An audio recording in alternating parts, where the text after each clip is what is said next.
My name is Erica, and I never thought I'd be caught up in a family drama that would change my life forever. At 29, I was living a pretty ordinary life in the city. For the past 5 years, I'd been working as a secretary at Global Tech, a big corporation downtown. It wasn't glamorous, but it paid the bills for my small rented apartment. Weekends were my escape. I'd throw myself into dance classes, losing myself in the rhythm and forgetting about the pile of paperwork waiting for me on Monday. It wasn't much, but it was my life, and I was content. Family, though? That was complicated. I had a younger sister, Emily, who'd always been the golden child. From the day she was born, our mother doted on her like she was made of spun sugar. Dad, well, he just fell in line with whatever Mom wanted.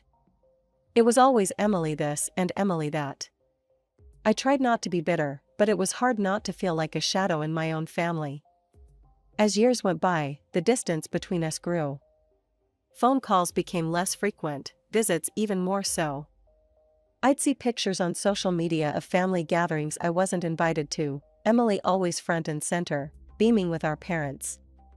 It stung, but I told myself I was better off focusing on my own life. That's why I nearly dropped my phone when Mom's number flashed on my screen one Tuesday evening. I hesitated before answering, bracing myself for whatever drama might be on the other end. "Erica, it's your mother," her voice crackled through the speaker. "Hi, Mom," I replied, trying to keep my tone neutral. "Is everything okay?" "Your father wants to see you," she said, cutting straight to the chase. "Can you come to the house this weekend? Saturday at 2 p.m. Don't be late." And with that, she hung up. I stared at my phone, a mix of emotions swirling inside me. What could be so important that Dad wanted to see me after all this time? Part of me wanted to ignore the invitation, to protect myself from inevitable disappointment. But curiosity won out. I'd go, if only to find out what was going on. As I stood outside my parents' expensive home that Saturday, I took a deep breath. The house looked the same as always, a monument to my parents' success and a reminder of the life I'd never quite fit into. I rang the doorbell, half expecting no one to answer, half hoping no one would. The door swung open, and there stood my mother, her face a mask of polite indifference. "You're here," she said, stepping aside to let me in. "Everyone's in the living room." Seated in the plush living room were my father, looking pale and drawn, my sister Emily, and her husband, James. The atmosphere was tense, thick with unspoken words and hidden agendas. I perched on the edge of an armchair, feeling like an outsider in my own family home. Up close, I could see how ill Dad looked. His skin was pale, almost translucent, and his eyes seemed sunken. A chill ran down my spine as I realized this wasn't just a casual family gathering. "I've got something to tell you all," Dad continued, his gaze sweeping across the room. I'm terminally ill. The doctors say I don't have much time left." The words hit me like a physical blow. I gasped, tears springing to my eyes. Despite our strained relationship, I loved my father. The thought of losing him was unbearable. "Daddy," I choked out, reaching for his hand. He squeezed mine weakly, a sad smile on his face. Emily let out a dramatic sob, burying her face in her husband's shoulder. Mom sat stone-faced, her lips pressed into a thin line. I wondered how long they'd known, how long they'd kept this from me. "There's more," Dad said, his voice growing stronger. "I've made some decisions about my will." The room fell silent. Even Emily's sobs quieted as everyone leaned in, listening intently. "Mary," Dad said, looking at Mom, "you'll get the apartment in the city." Mom nodded curtly, as if this was expected. "Emily, the house will be yours." My sister's eyes lit up, a smile breaking through her tears. Then Dad turned to me, and I saw a determination in his eyes I'd never seen before. "Erica, I've decided to leave you my savings. All of it. $800,000. For a moment, I couldn't breathe. $800,000? It was more money than I'd ever dreamed of having. But more than that, it felt like acknowledgement, a way of making up for years of being overlooked. The silence that followed was deafening. Then, all hell broke loose.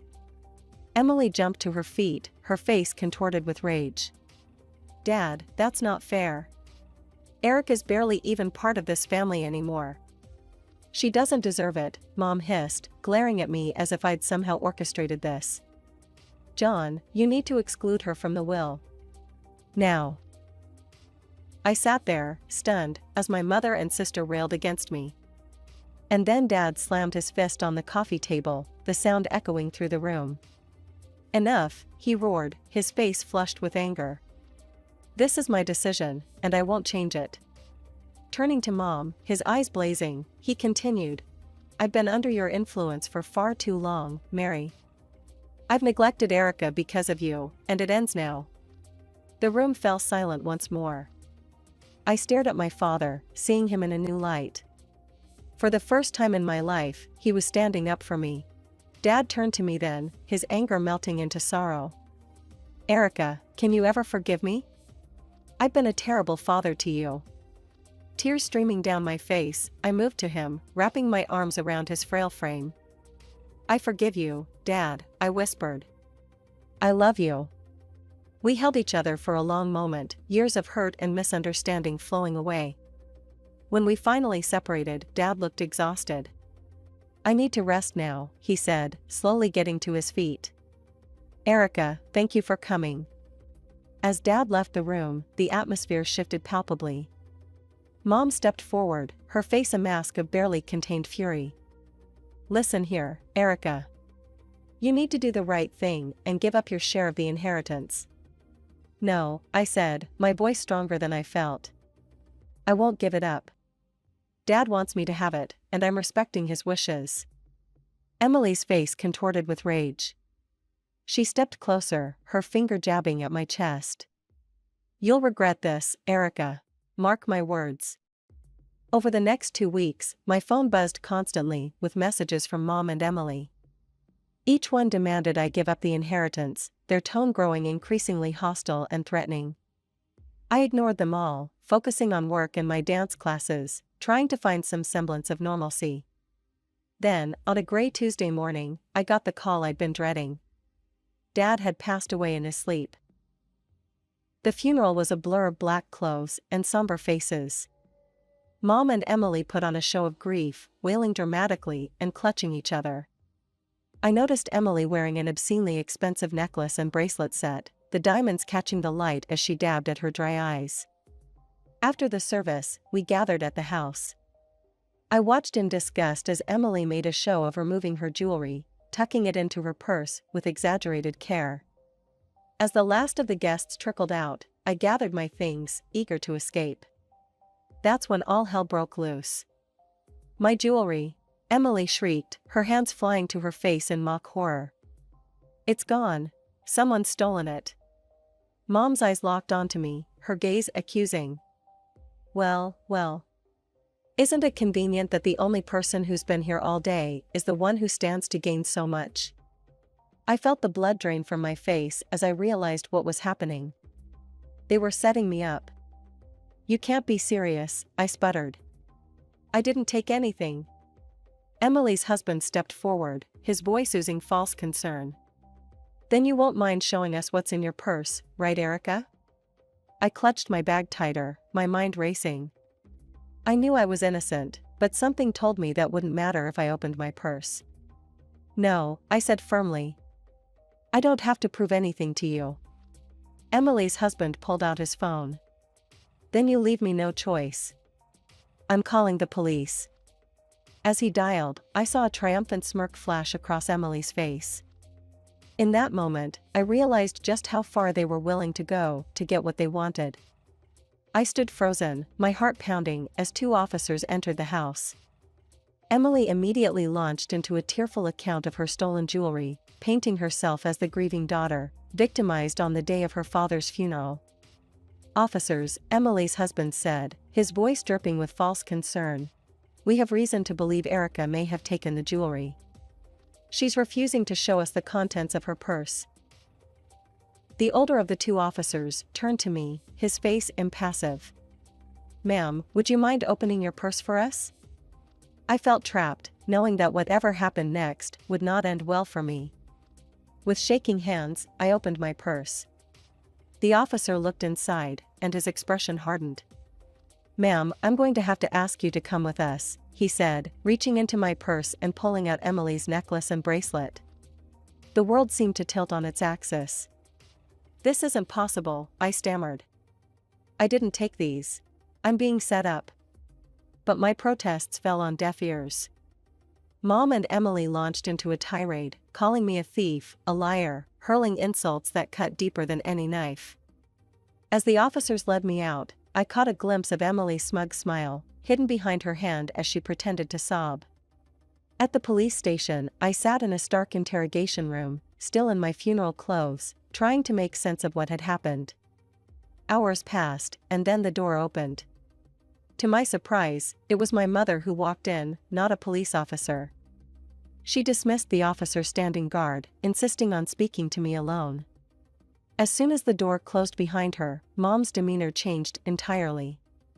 Gone was the grieving widow, replaced by a cold, calculating woman I barely recognized. Listen carefully, Erica, she hissed, leaning close. You have one chance to fix this mess. Give up the inheritance. Sign it over to Emily, and all of this goes away. The charges, the scandal, everything. I stared at her, disbelief warring with a growing sense of betrayal. You set me up? Your own daughter? Mom's laugh was harsh and humorless. Oh, please. You stopped being part of this family long ago. Now, you have a choice. Give up the money, or we'll make sure you go to prison. Think about it, Erica. A thief who stole from her own sister at their father's funeral? Your reputation will be ruined. You'll lose everything. I felt sick to my stomach, the full weight of their betrayal crashing down on me.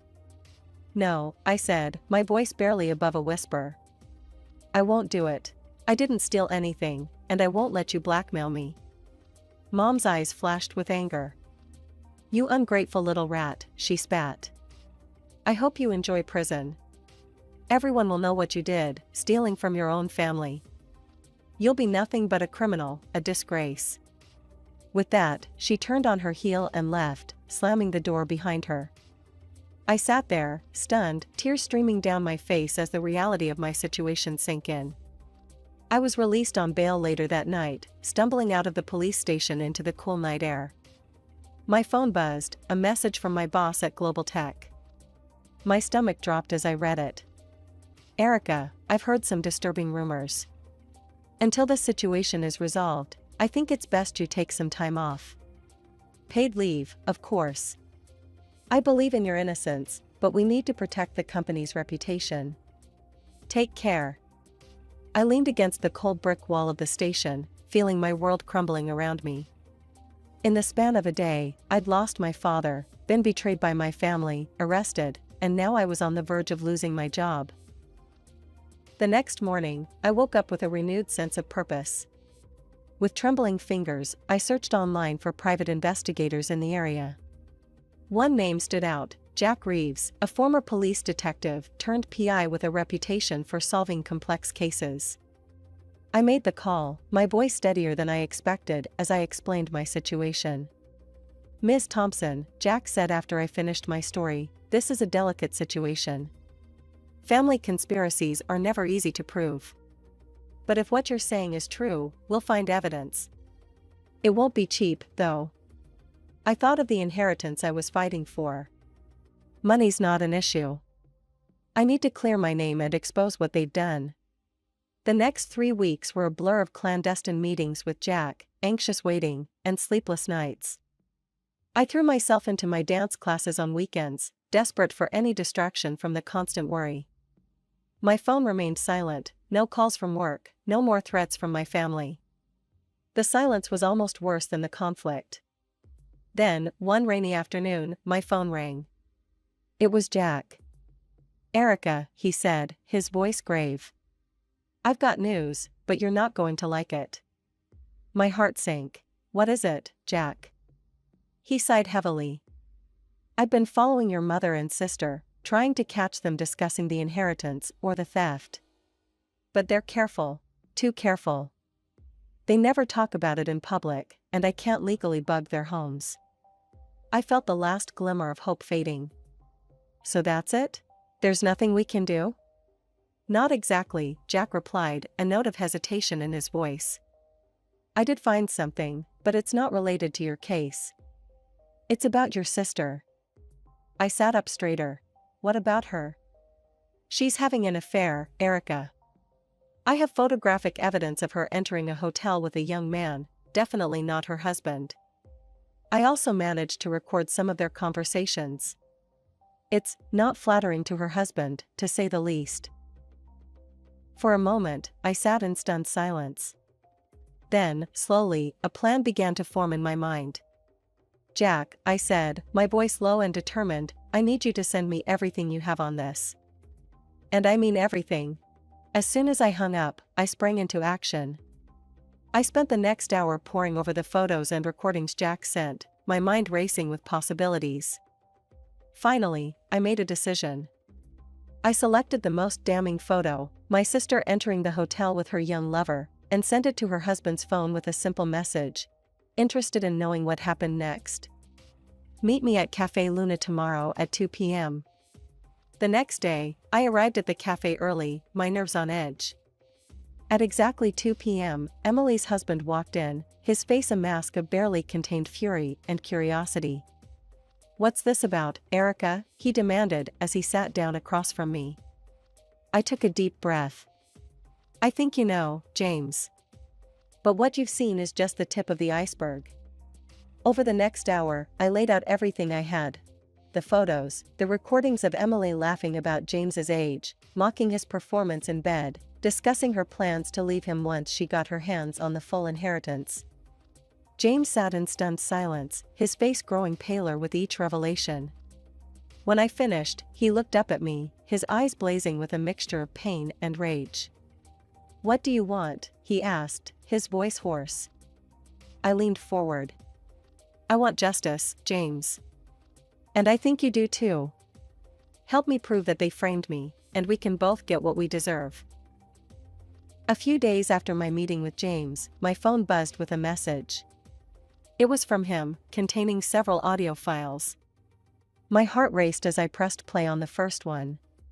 Emily's voice filled the air. Can you believe how easy it was to plant that jewelry in Erica's purse? My mother's laughter followed. I know. The look on her face when the police found it was priceless. Well, she'll have no choice but to give it up now.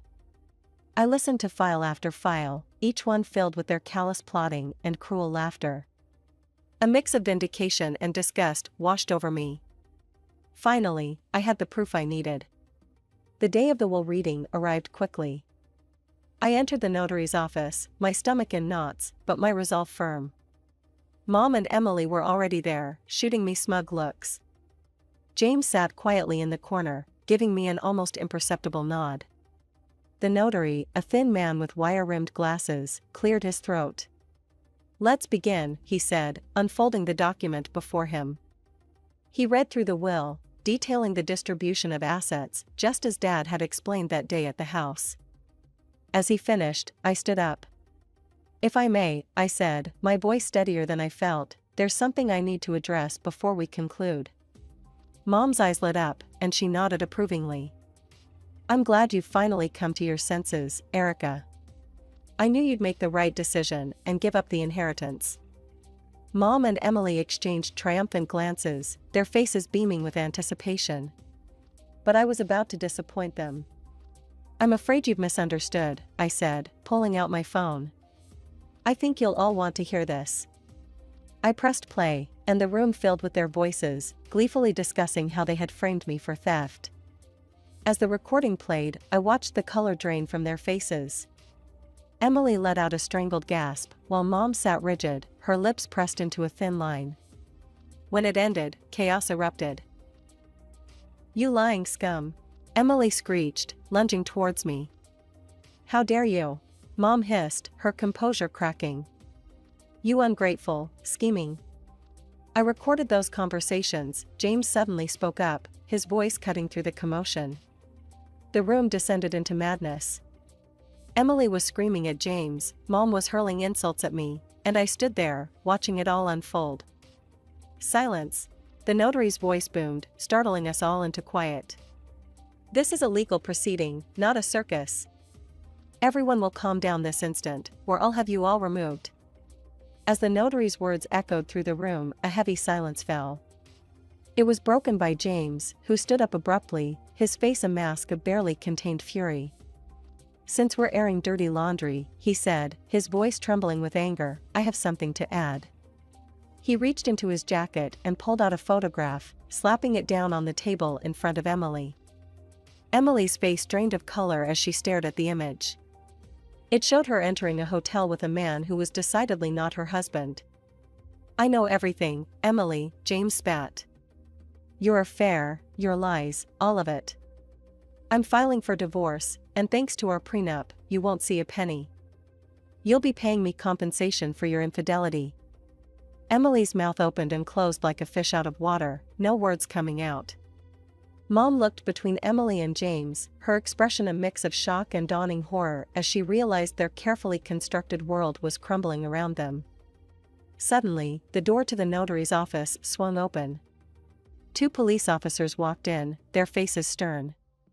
Mary and Emily Thompson, one of them asked, though it was clear he already knew who they were. Mom and Emily looked up, tears streaking their faces. You're under arrest for false accusations of theft and attempted blackmail, the officer continued. You have the right to remain silent. Anything you say can and will be used against you in a court of law. As the police read them their rights and handcuffed them, I watched with a mixture of satisfaction and sadness. This was justice, but it was also the final nail in the coffin of our family relationship. I walked out of the office behind the police, watching as they put Mom and Emily into separate patrol cars. As the sirens faded into the distance, I felt a weight lift off my shoulders. It was over. Taking out my phone, I dialed a familiar number. Erica, my boss's voice came through, sounding concerned. Is everything all right? Better than all right, I replied, a smile in my voice. I can explain everything now. The accusations against me were false, and I have proof. I gave him a brief rundown of what had happened. As I finished, I heard him let out a low whistle. Erica, I'm so sorry you had to go through all that, he said, genuine sympathy in his voice. But I'm glad the truth came out. Listen, your job is still here whenever you're ready to come back. In fact, I'd be delighted to see you at work as soon as you feel up to it. The weeks following the confrontation at the notary's office were a whirlwind of legal proceedings and life-changing decisions. As the truth came to light, the charges against me were quickly dropped. The relief I felt was indescribable, like a weight I'd been carrying for months suddenly lifted from my shoulders. But for Mom and Emily, the nightmare was just beginning. They faced charges of false accusation and attempted blackmail. The trial was swift and damning, with the recorded evidence leaving no room for doubt. In the end, they were found guilty on all counts. The judge, a stern-faced woman with piercing eyes, looked down at them from her bench. In addition to the criminal penalties, this court orders Mary and Emily Thompson to pay substantial damages to Erica Thompson for emotional distress and damage to her reputation. The fine was staggering. Mom's face went pale as the amount was read out, while Emily burst into tears. In the days that followed, I watched from a distance as their lives unraveled. Mom, with no other choice, was forced to sell the apartment Dad had left her. It was a beautiful place in the heart of the city, but now it slipped from her grasp, the proceeds going straight to me as part of the damages. Emily's situation was even more dire. The house she'd been so smug about inheriting had to be sold to cover her part of the fine. I couldn't help but feel a twinge of satisfaction as I remembered her gloating face the day Dad announced his will. But Emily's troubles didn't end there. James, true to his word, filed for divorce. He demanded the compensation outlined in their prenuptial agreement for her infidelity. What little money was left from the sale of the house went straight to him. In the span of a few short months, Mom and Emily had lost everything. Their comfortable lives, their social standing, their financial security, all of it gone. They were left with nothing but the consequences of their own actions. As for me, I found myself in a position I'd never dreamed possible. With the inheritance from Dad and the damages from Mom and Emily, I had more money than I knew what to do with. After much thought, I decided to buy a beautiful apartment in a quiet part of town. It was everything I'd ever wanted in a home: spacious, bright, and most importantly, mine. The rest of the money, I invested carefully. I spent hours researching, consulting with financial advisors, and making prudent decisions. My goal was to ensure a steady income for years to come, to build the security that I'd always longed for. As I stood in my new apartment, looking out over the city skyline, I couldn't help but reflect on the tumultuous journey that had brought me here. The pain, the betrayal, the fight for justice, it had all led to this moment. I thought of Mom and Emily, now struggling to make ends meet. Part of me felt sorry for them, but a larger part knew that they were facing the consequences of their own choices. They had tried to take everything from me, and in the end, they'd lost it all themselves. My phone buzzed with a message from my boss, confirming my return to work next week. I smiled, looking forward to getting back to normal, or rather, my new normal.